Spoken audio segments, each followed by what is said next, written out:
नमस्कार दोस्तों, मैं विजय स्वागत करता हूं आपका वर्धन सिविल एकेडमी में। दोस्तों, पिछली वीडियो में हमने पढ़ा था हिमालय के बारे में, बृहद हिमालय के बारे में। ठीक है, आज का जो टॉपिक है हमारा वो है लघु हिमालय के बारे में। ठीक है, तो तब तक हम जानते हैं कि हिमालय के बारे में जान लेते हैं कि हिमालय का निर्माण किस प्रकार हुआ है। तो हिमालय का जो निर्माण था वो तृतीय काल में हुआ था। और दूसरा कैसे हुआ था, ये इंडो ऑस्ट्रेलियन प्लेट और यूरेशियन प्लेट के टकराने से हुआ था, और जो कि काफ़ी गहराई से है इसका निर्माण। तो हम इस पे एक अलग वीडियो बनाएंगे, उसमें आप देखना कैसे है। अगर आपको हिमालय का निर्माण पे वीडियो चाहिए तो कमेंट्स करके ज़रूर बताएं, तो मैं उस पर एक वीडियो बना दूंगा कि किस प्रकार हिमालय का निर्माण हुआ है, या किस प्रकार अन्य पर्वत जो हैं पूरे विश्व में उनका निर्माण किस प्रकार हुआ है। ठीक है, तब तक के लिए शुरू करते हैं। वर्धन सिविल एकेडमी के साथ जुड़े रहिए और चैनल को सब्सक्राइब करें अगर आपको वीडियो ठीक लगती है तो। ठीक है, सबसे पहले हिमालय का निर्माण पूछता है। हिमालय लिख लीजिए, आप नोट्स करते रहिए।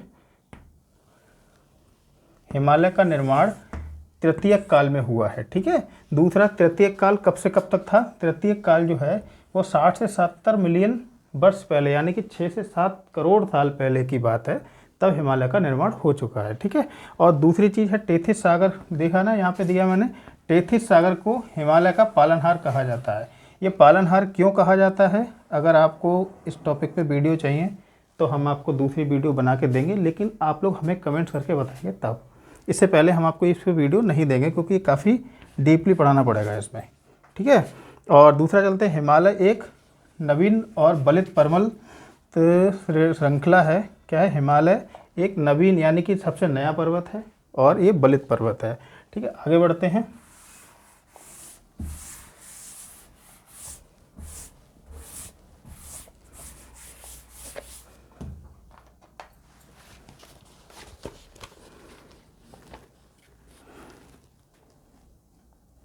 हिमालय जो है यह हिमालय जो है विश्व की सबसे ऊंची पर्वत श्रृंखला कहलाती है। हिमालय विश्व की तीसरी सबसे लंबी पर्वत श्रृंखला है। पहली पर्वत श्रृंखला जो है वह है एंडीज पर्वत श्रृंखला, जो कि दक्षिण अमेरिका में पड़ता है। दूसरी पर्वत श्रृंखला जो है विश्व की सबसे बड़ी, वह है रॉकी पर्वत, जो कि उत्तरी अमेरिका में पड़ता है। और तीसरा जो है वो मैंने आपको बताया था कि हिमालय पर्वत है, जो कि सबसे बड़ा है विश्व में। और चौथा जो है वो ग्रेट डिवाइडिंग रेंज, जो कि ऑस्ट्रेलिया में पड़ता है। ठीक है, तो हम सबसे पहले जान लेंगे जो हिमालय है विश्व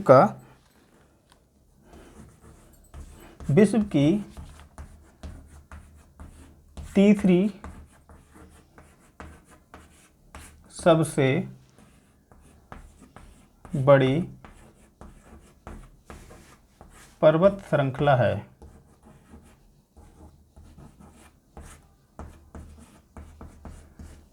पहली पर्वत श्रृंखला मैंने कौन सी बताई थी आपको अभी। फर्स्ट नंबर पे जो है वह है बच्चों एंडीज पर्वत श्रृंखला।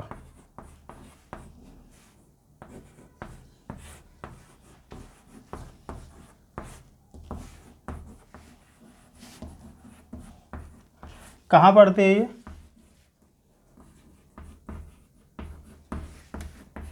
दक्षिण अमेरिका में। सेकंड नंबर पे जो है वो आपका है रॉकी पर्वत।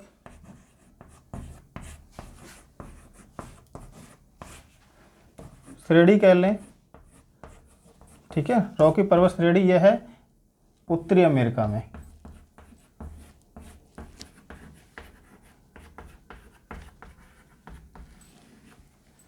ये पर्वत श्रृंखलाएं कैसे बनी हैं, अगर आपको इन पर वीडियो चाहिए मैं फिर कहूँगा, आप मुझे कमेंट्स करके बताएं तभी बनाऊँगा इस पर वीडियो। थर्ड पे तो मैंने आपको बता ही चुका हूँ। थर्ड नंबर पे हमारी हिमालय है, और चौथे नंबर पे जो है वह है ग्रेट डिवाइडिंग रेंज।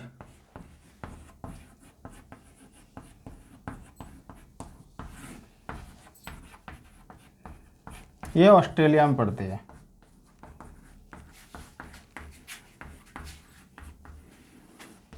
ठीक है बच्चों, तो आपने देखा कि विश्व की सबसे बड़ी पर्वत श्रृंखला कौन सी है, एंडीज पर्वत श्रृंखला, जो कि दक्षिण अमेरिका में है।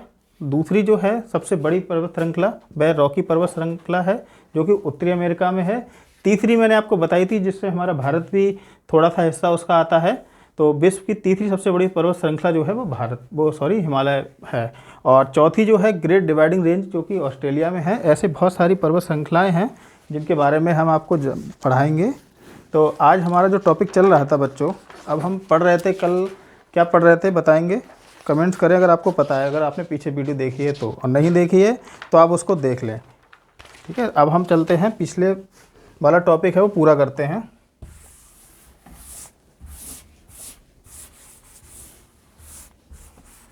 हिमालय, कल हमने कौन सी पढ़ी थी? हिमालय को 3 भागों में बांटा गया था। कौन कौन से में? एक था, दूसरा और तीसरा। सबसे पहले क्या था? महान हिमालय,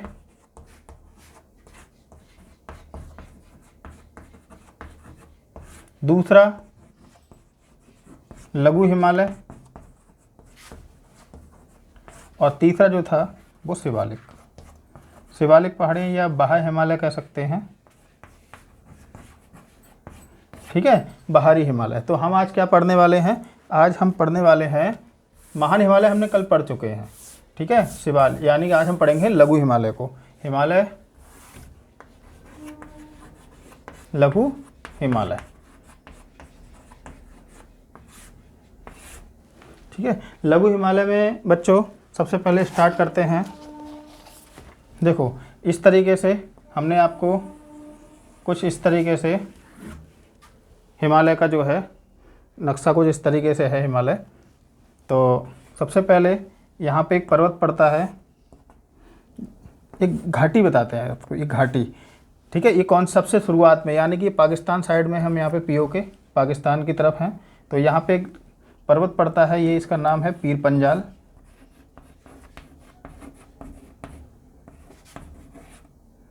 जो कि जम्मू कश्मीर में है। और इसके बीच जो घाटी है, इस घाटी का नाम आपसे पूछता है।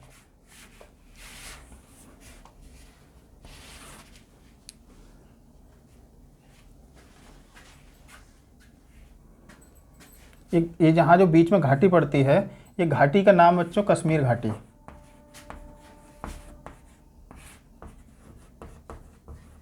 कश्मीर घाटी है। और यहाँ से जो नदी निकलती है, यहाँ से जो नदी निकल रही है, ये इसका नाम है झेलम नदी।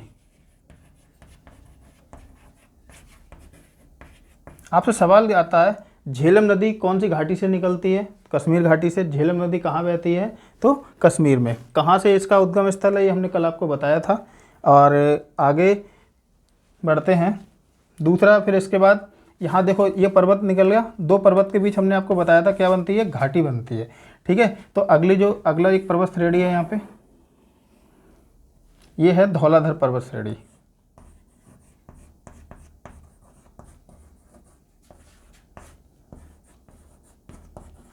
ठीक है। धौलाधर पर्वत जो है, ये इसके बीच जो बच्चों बहती है, इस घाटी का नाम है कुल्लू कांगड़ा घाटी। यहाँ जो घाटी है, ये जो घाटी है, इसका नाम है कुल्लू कांगड़ा घाटी।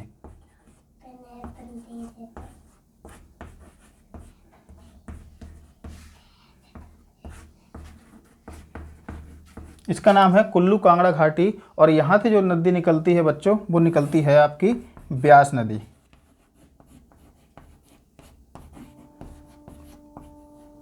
अभी मैं आपको बताऊंगा इस पे क्वेश्चन किस प्रकार बनाए जाते हैं। और उसके बाद बच्चों आगे बढ़ते हैं। अब धौलाधर और अगली जो घाटी है, पर्वत पड़ेगा नाग टिब्बा।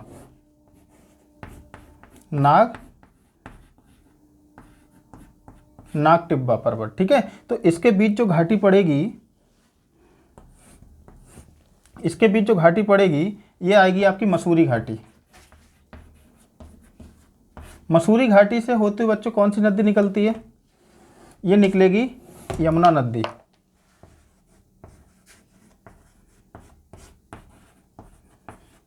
मसूरी घाटी से जो निकलेगी, यमुना नदी निकलेगी। उसके बाद आगे बढ़ते हैं और यहाँ पे एक आपको पर्वत मिलेगा, ठीक है। इसका नाम जो होगा वह रहेगा महाभारत पर्वत।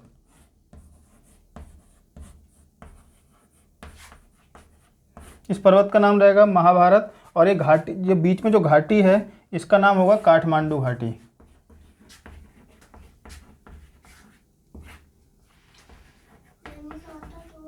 काठमांडू घाटी, काठमांडू घाटी के बीच से निकलती है बच्चों, यहाँ मैं थोड़ा इस तरीके से बना देता हूँ, यहाँ निकलती है बागमती नदी।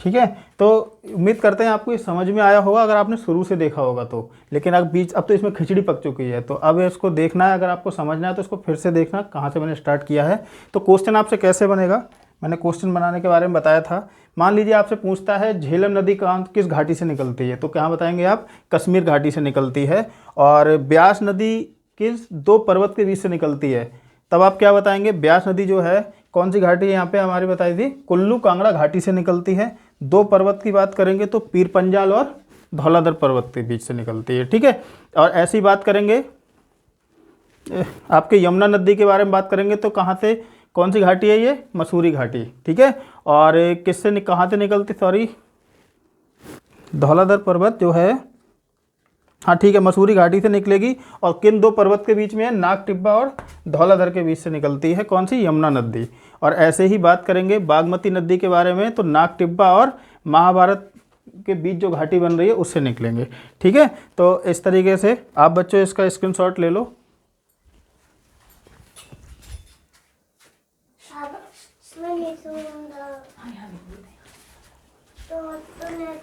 अब देखो बच्चों आगे बढ़ते हैं, और यहाँ आपको मैं दिखाता हूँ ये महान हिमालय तथा मध्य हिमालय के बीच जो समतल मैदान है उनके बारे में जानेंगे। तो जैसे हमने आपको बताया था, इनको हमने दो भागों में बांटा गया है। ठीक है, कौन कौन से भागों में बांटा है, एक तो है जम्मू कश्मीर में, J&K में, और दूसरा जो है वह उत्तराखंड में है। यानी कि जो महान हिमालय और मध्य हिमालय के बीच कुछ एरिया है जो समतल मैदान है, वह कुछ उत्तराखंड में आता है और कुछ हमारा जम्मू कश्मीर में आता है। तो जो जम्मू कश्मीर में आता है इसे मर्ग बोलते हैं, जम्मू कश्मीर में समतल मैदान को मर्ग बोलते हैं।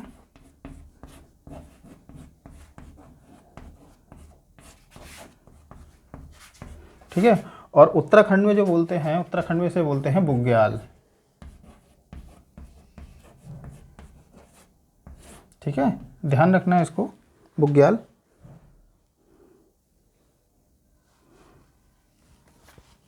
आगे बढ़ते हैं, एक लिख लो नोट करके,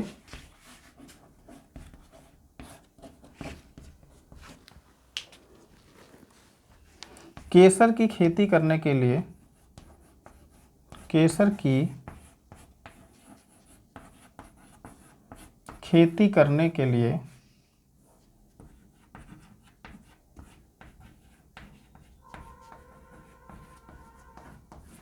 केसर की खेती करने के लिए करेवा मिट्टी, करेवा मिट्टी सबसे उपयोगी है।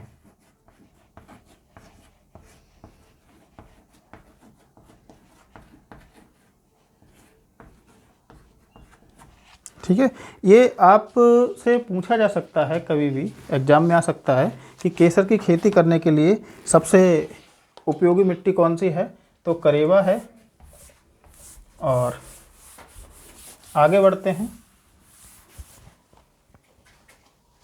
गुज्जर और बक्करवाल जाति, ये मैं छोटी छोटी लाइनें लिख पा रहा हूँ, आपको अच्छे से याद कर लेना। गुज्जर और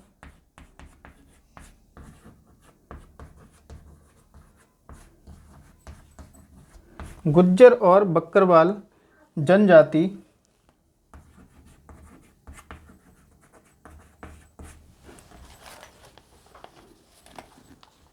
ये लोग कौन से, ये हमेशा चारे की तलाश में रहते हैं, चारे की तलाश में रहती है। ठीक है, और जब ये चारे की तलाश में रहती है इसलिए सबसे ज़्यादा ऋतु प्रवास करती है। यानी कि जब देखा इन्होंने यहाँ बारिश हो गई, बाल जल भर गया तो कहीं और चले गए, कहीं और तो कहीं और चले गए, कोई सब, तो इसलिए क्या करते हैं ये,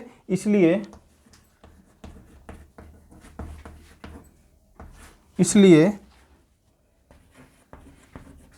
इसे ऋतु प्रवासी कहते हैं।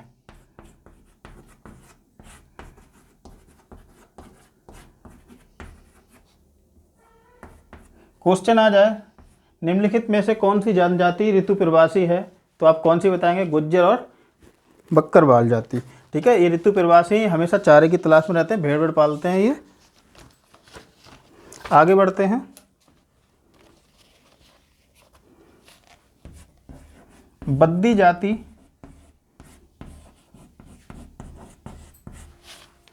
हिमाचल प्रदेश में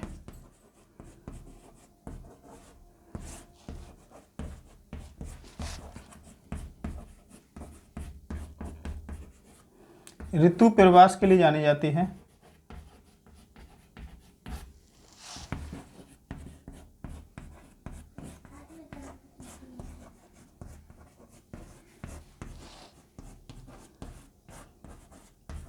ठीक है, और ये जो है गुज्जर और बक्करवाल जाति जो है यह उत्तराखंड में ऋतु प्रवास के लिए जानी जाती है। ठीक है,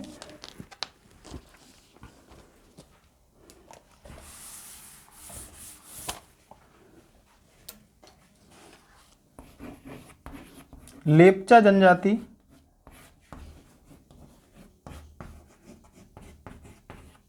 सिक्किम में पाई जाती है।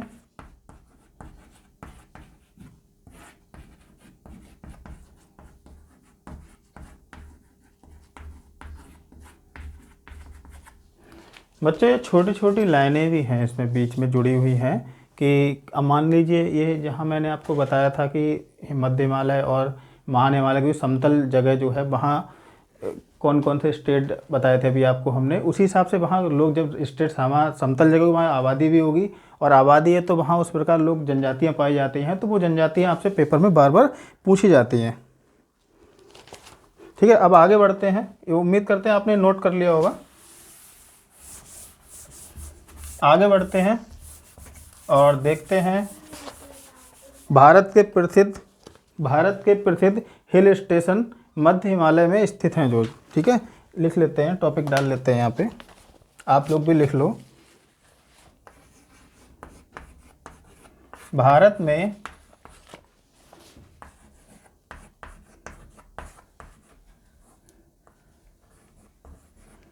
प्रसिद्ध हिल स्टेशन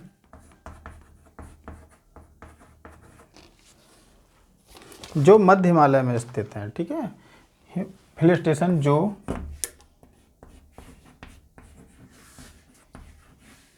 मध्य हिमालय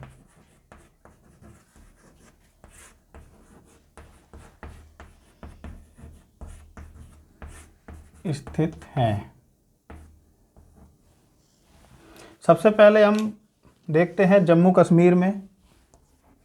जम्मू कश्मीर को शॉर्ट में ऐसे लिख देते हैं हम J&K। जम्मू कश्मीर में है बच्चों।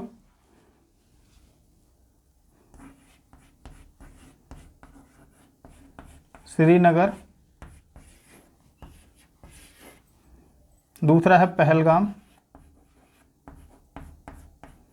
पहलगाम अभी कुछ दिनों पहले चर्चे में रहा था, जहाँ पे पाकिस्तान के कुछ आतंकवादियों ने निर्दोषों पर गोलियां चलाई थी, तो इसको याद रखना। और तीसरा है पटनी टॉप। ठीक है, और ऐसे ही आगे बढ़ते हैं। हिमाचल प्रदेश में देखते हैं। हिमाचल प्रदेश में है बच्चों पहले शिमला नंबर 1 पे,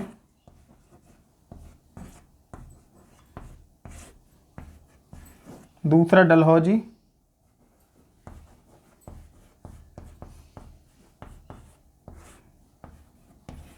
तीसरा धर्मशाला,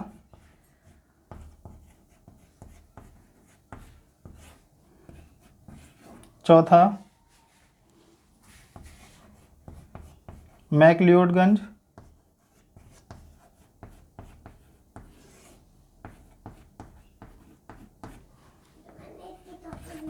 पांचवा है कसौल,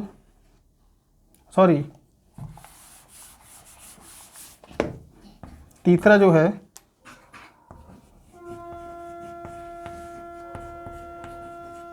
धर्मशाला है, इसी को मैक्लियोडगंज नाम से जाना जाता है।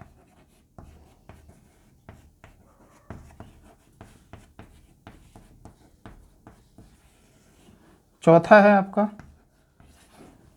कसौल। चौथा जो है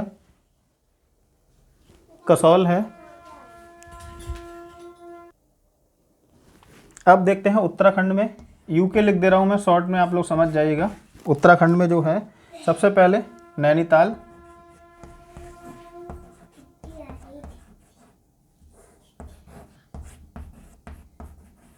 नैनीताल।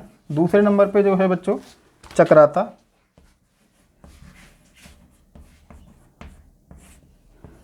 तीसरा जो है रानीखेत।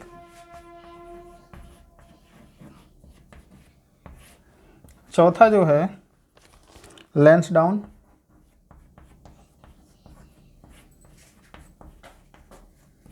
पांचवा जो है अल्मोड़ा।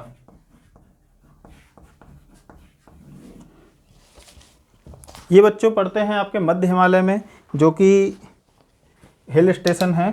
और आगे बढ़ते हैं, अगला जो है पश्चिम बंगाल में देखते हैं।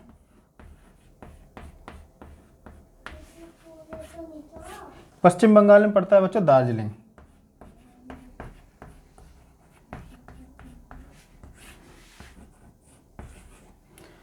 तो मेरे प्यारे बच्चों, आप अच्छे से नोट्स तैयार करो अपने, और मैं फिर कहूँगा कि आप MCQ ज़रूर लगाएं। मेरी टेस्ट सीरीज मैं आपको जल्दी से जल्दी कोशिश कर रहा हूँ, तैयार हो रही है। वो आपको चैप्टर पूरा होते ही आपको ज़रूर मिलेगी, ठीक है। और ये हमारे हो गए हिल स्टेशन, इसको आप स्क्रीनशॉट कर लो।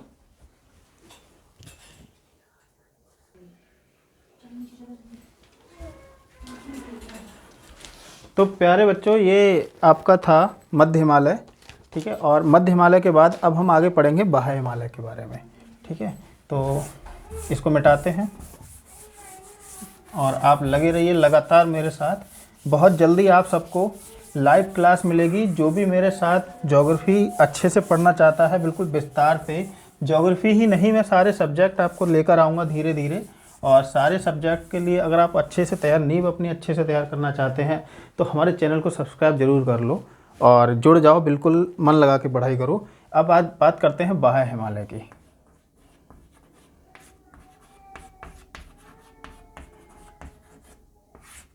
बाह्य हिमालय या फिर शिवालिक हिमालय।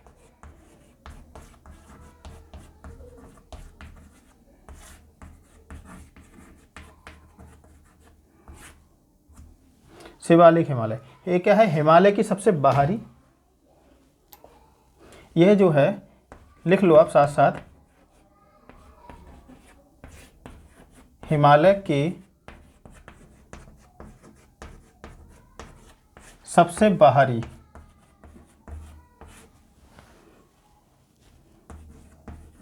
तथा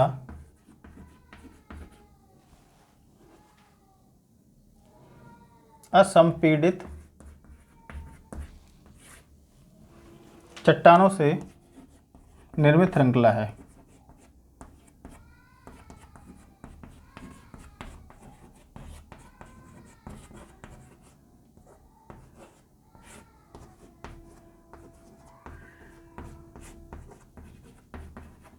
ठीक है, यह क्या है? हिमालय की सबसे बाहरी असंपीड़ित चट्टानों से निर्मित श्रृंखला है। कैसे? जैसे हमने आपको बताया था, हमने आपको शुरू से देख लो, ऐसे मान के चलो ये भारत की आकृति इस तरीके से कुछ है, ठीक है। तो यहाँ पे हमारा जो है हिमालय पर्वत है।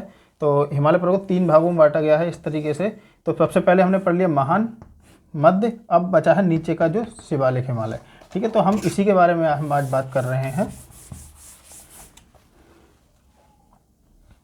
अब ये शिवालिक श्रेणी कहाँ से पाई जाती है, लिख लो।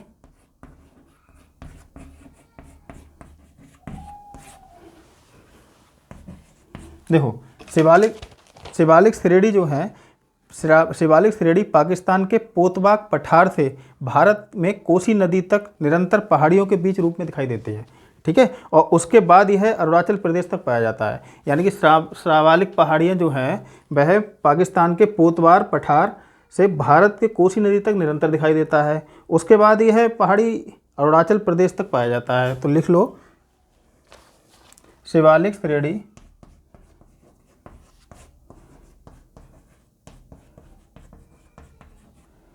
पाकिस्तान के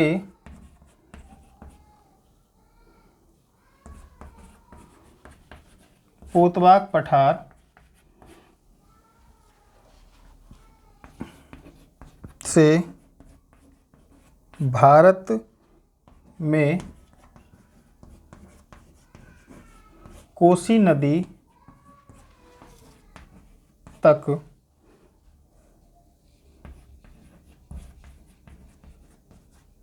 निरंतर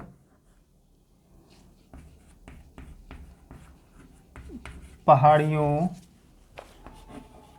के रूप में दिखाई देता है।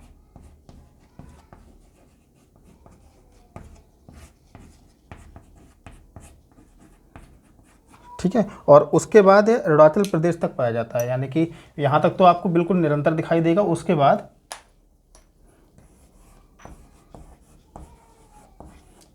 बाद अरुणाचल प्रदेश तक दिखाई देता है।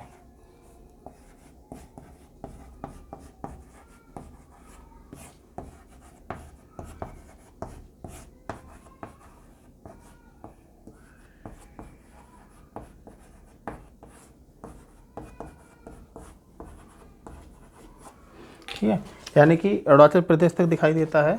आगे मैं इस पर मिटाता हूँ, अगली नई लाइन लिखवाते हैं इसके बारे में।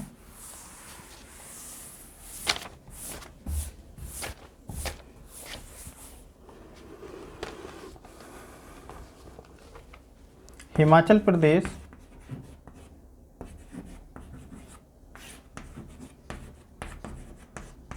या उत्तराखंड में बाह्य हिमालय को शिवालिक पहाड़ियाँ बोला जाता है, यानी कि शिवालिक पहाड़ियाँ बोलते हैं।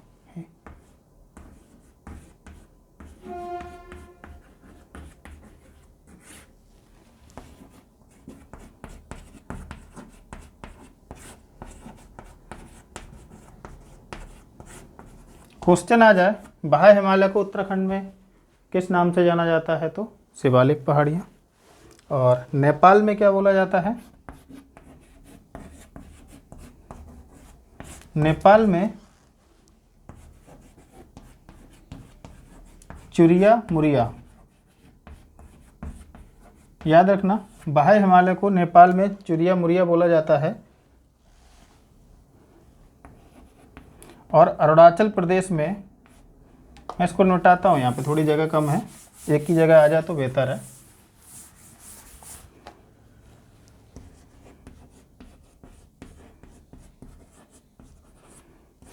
अरुणाचल प्रदेश में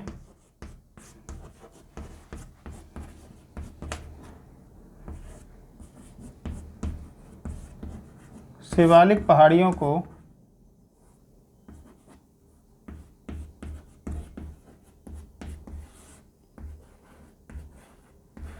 अरुणाचल प्रदेश में शिवालिक पहाड़ियों को डाफला मीरी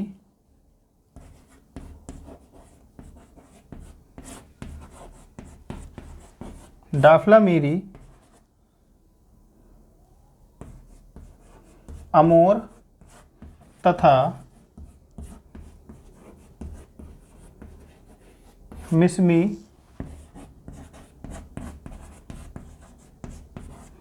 पहाड़ियों के नाम से जाना जाता है।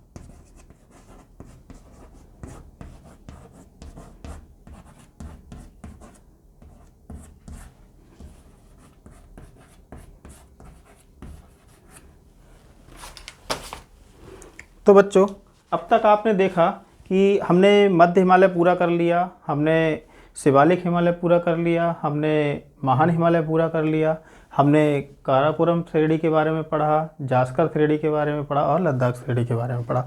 और हमने पढ़ा था मध्य हिमालय और महान हिमालय के बीच जो मैदान है उसके बारे में हमने पढ़ा। अब अगला टॉपिक जो हमारा है वह रहेगा मध्य हिमालय और शिवालिक हिमालय जो है उसके बीच में जो समतल मैदान है उसके बारे में हम अगली वीडियो में जानेंगे। तब तक के लिए आप हमारे चैनल को सब्सक्राइब कर लें और सबसे पहले आपके पास नोटिफिकेशन पहुंचे, इसके लिए आप सब्सक्राइब करना ज़रूरी है और बेल आइकन को दबाना बहुत ज़रूरी है। दोस्तों, वीडियो कैसी लग रही है, आप कहाँ से देख रहे हैं और हमें सपोर्ट ज़रूर करें।